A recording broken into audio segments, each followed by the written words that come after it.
বৃষ্টির এক সন্ধ্যা। রোজকার মতোই গ্রামের দুজন এসে বসেছে পটাইয়ের চায়ের দোকানে। সন্ধ্যের আড্ডাটার সাথে পটাইয়ের চাটা না হলে ঠিক যেন জমে না। তার উপর আজ বৃষ্টির দিন। হ্যাঁ রে পটাই, আমাদের জন্যে এক কাপ করে চা বানাতো বেশ ভালো করে। হ্যাঁ, এই বানাচ্ছি, তোমরা একটু বসো, ওয়েল যাবে এক্ষুনি। যতই যেখানে চা খাই, পটাইয়ের চায়ের মতো স্বাদ আর কোথাও পাওয়া যায় না। তা আজা বলেছিস, ওর হাতের আদা তেজপাতা দেওয়া চায়ের কোনো তুলনাই হয় না। ওইরকম কিছু না, তোমরা আমারে ভালোবাসো তাই এমন করে বলছো। আরে না রে পটাই, একদম সত্যি কথা। এমন করেই আড্ডা চলছে পটাইয়ের দোকানে।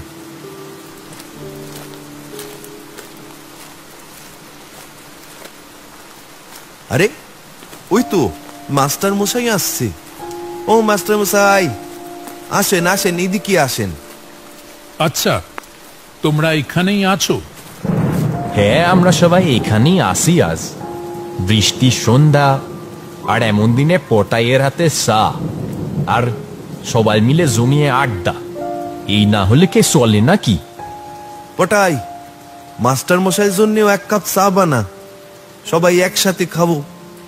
হ্যাঁ, ও চা বানাক, ততক্ষণ আমরা গল্প আড্ডা শুরু করি, কি বলিস?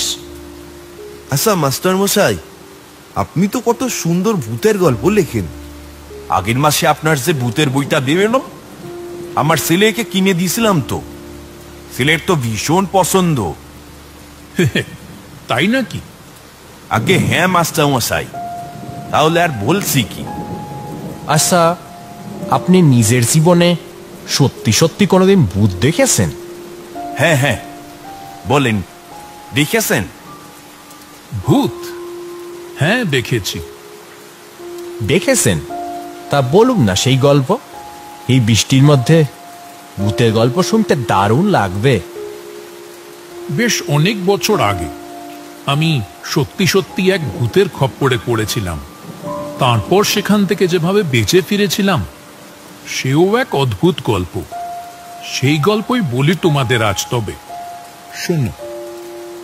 হ্যাঁ হ্যাঁ মাস্টার মশাই, বলেন বলেন। তখনও আমি এই জয়রামপুরে আসিনি। তখন ফুলতলি গ্রামে প্রাইমারি স্কুলে হেডমাস্টার। বাবাকে নিয়ে ওই গ্রামে থাকতাম তখন। তার সেবার কি হলো,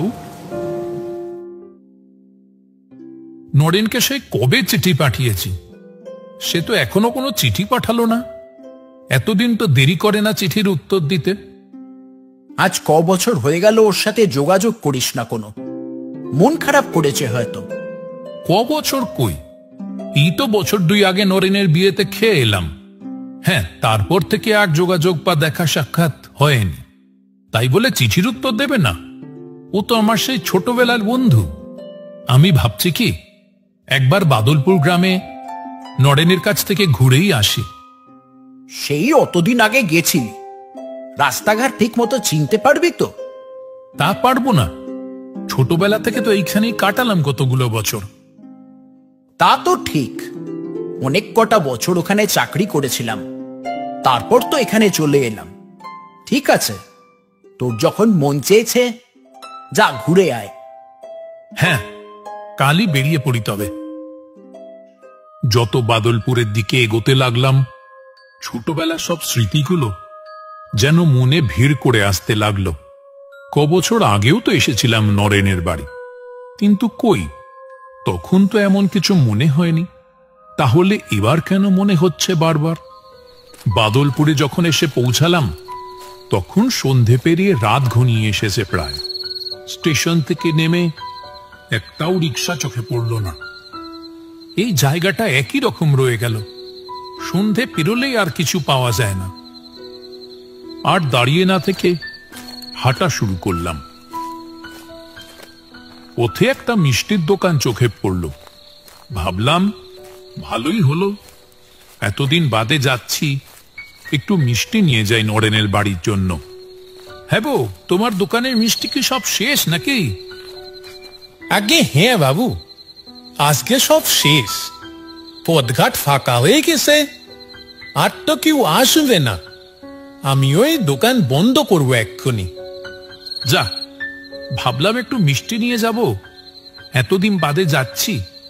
তা হ্যাঁ হ্যাঁ, ওই আমতলা যাওয়ার জন্য এখানে কোনো ভ্যান বা রিক্সা পাওয়া যাবে কি?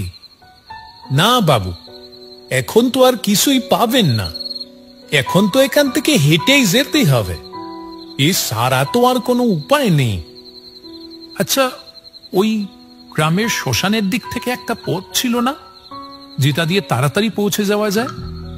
দেখলাম আমার কথাটা শুনে দোকানির মুখটা কেমন যেন ফ্যাকাশে হয়ে গেল। সে বললে, ওই শ্মশানের দিকের পথ এই রাতের বেলায়? বাবু, এই সময় ভুলে ওই পথে পা দেবেননি। কেন? ওই পথে এই সময় তেনাদের ভয় বাবু। তেনাদের ভয়? হ্যাঁ বাবু, ওই পথ দিয়ে রাতের বেলায় যে যায় সে তিনাদের হাত থেকে আর বেঁচে ফেরে না। তিনারা সেনা মানুষের রূপ ধরে ডাকে বাবু, আর সেই ডাকে যে সাড়া দিয়ে তাদের কাছে যায়, ব্যাস, আর সে বেঁচে ফিরে আসে না।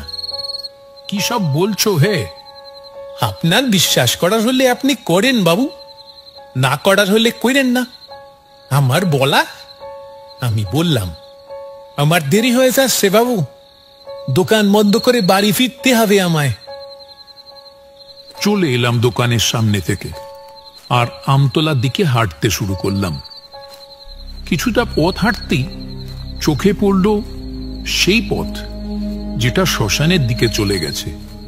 কি করব ভাবতে ভাবতে ওই পথ ধরেই যাওয়ার সিদ্ধান্ত নিলাম।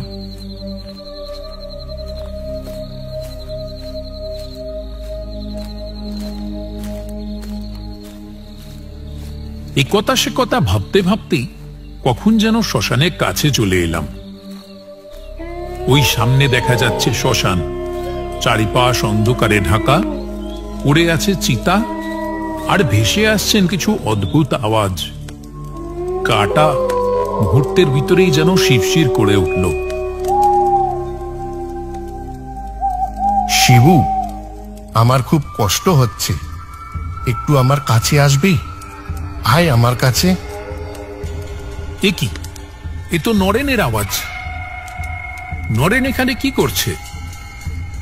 শিবু, খুব কষ্ট হচ্ছে রে। নরেন, নরেন কোথায় তুই? তোর পিছনে। পিছনে ঘুরতেই দেখতে পেলাম ওই তো বটগাছটার নিচে মাথা নিচু করে বসে আছে কি একটা। নরেন, নরেন, কি হয়েছে তোর? এখানে বসে আছিস কেন?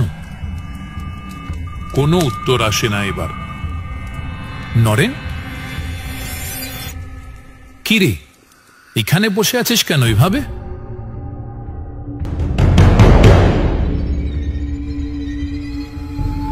সেই মুখ দেখে ভয়ে আতকে উঠলাম আমি। এ আমার বন্ধু নরেনের মুখ নয়, এ অন্য কেউ। তবে কি এই সেই মিষ্টির দোকানের লোকটার বলার সেই ভূত? শিবু, ওইদিকে কোথায় যাচ্ছিস? এ তো বরফের মতো ঠান্ডা হাতের ছোঁয়া। নরেন, নরেন, তুই এখানে? ওইখানে ওটা কে ছিল? তুই এদিকে আয়, আমার বাড়ি যাওয়ার জন্য এসেছিস তো? আয়, চল আমার সাথে। তুই এই সময় এদিকে কি করে এলি? হাটে গেছিলাম তো, তুই আসবি তাই একটু বাজার করলাম। বন্ধু আসছে এতদিন পর। চল চল, এখন যেতে যেতে কথা হবে। আর এই নে, বাজারের থলেটা ধর। হ্যাঁ রে নরেন, আমি আসবো তুই জানলি কি করে? ওমা, তুই চিঠি দিয়েছিলি তো? আমার তো আর উত্তর দেওয়া হয়নি তোর চিঠির। আমি বুঝেছিলাম তুই আসবি আমার সাথে দেখা করতে। ও, তা আমি যে আজকেই আসবো সেটা বুঝলি কি করে? ও সব বোঝা যায়। আর কোনো কথা না বাড়িয়ে হাঁটতে লাগলাম দুজনে। তবে নরেন অনেকক্ষণ থেকেই দেখলাম আমার সাথে সাথে না হেঁটে আমার পিছনে পিছনে আসছে। পিছনে পিছনে হাঁটছিস কেন রে? পাশে আয়, একসাথে চল। আরে ও ঠিক আছে, চল না, আমি আসছি তো। চলতে চলতে এসে পড়লাম নরেনের বাড়ি। নরেন বলল, তুই ভিতরে যা শিবু। তুই কোথায় যাচ্ছিস? ঘরে আসবি না নাকি? নরেন অল্প হেসে একভাবে আমার দিকে কিছু সময় প্রাণ ভরে তাকিয়ে থাকলো। তারপর আমায় বলল, তুই যা, আমি আসছি এক্ষুনি। আমি বাড়ি গিয়ে দরজা ধাক্কা দিতে নরেনের বাবা বেরিয়ে এলেন। চোখে মুখে কেমন যেন একটা জমে থাকা কষ্টের ছাপ। শিবনাথ, তুমি এসেছো? এসো এসো বাবা। হ্যাঁ কাকা বাবু, অনেকদিন দেখা হয় না আপনাদের সাথে, তাই এসেই পড়লাম আজ। নরেনের সাথে তো পথেই দেখা হয়ে গেল। প্রচন্ড বিস্ময়ের সাথে আমার দিকে তাকিয়ে নরেনের বাবা বলল, নরেন, নরেনের সাথে দেখা হয়েছে তোমার? হ্যাঁ, এই তো বাজার করে ফিরছিল বেচারা, পথে আমার সাথে দেখা। আমার হাতে বাজারের থলেটা দিয়ে বলল, তুই যা, আমি একটা কাজ মিটিয়ে আসছি। ভিতরে এসো বাবা, ভিতরে এসে বসো। হ্যাঁ চলুন। ঘরের ভিতরে এসে বসতেই ওদের ঘরে টাঙানো ছবিটার দিকে চোখ পড়ল আমার। ছবিটা দেখে চমকে উঠলাম আমি। এ তো মালা পরানো নরেনের ছবি। কাকা বাবু, নরেনের ছবি? হ্যাঁ বাবা, মাস দেড়েক আগেই তোমার চিঠি আমি পেয়েছিলাম বাবা, কিন্তু জানাতে পারিনি আর। সেদিন বাদলপুর স্টেশনের কাছে লাইন পার হয়ে ফেরার সময় ট্রেনের তলায় পড়ে। আমার পায়ের তলা থেকে যেন মাটি সরে যাচ্ছিল কথাগুলো শুনে। তাহলে আমার সাথে এতক্ষণ যে পথ চলে এলো, হ্যাঁ নরেনই তো ছিল। তাহলে আমি কি সব ভুল দেখলাম? না বাবা, ভুল দেখনি হয়তো। তোমরা ছেলেবেলার বন্ধু। নরেন তো তোমায় খুবই ভালোবাসতো, তাই তুমি এসেছো বলে হয়তো শেষবারের মতো তোমার সাথে দেখা করে গেল।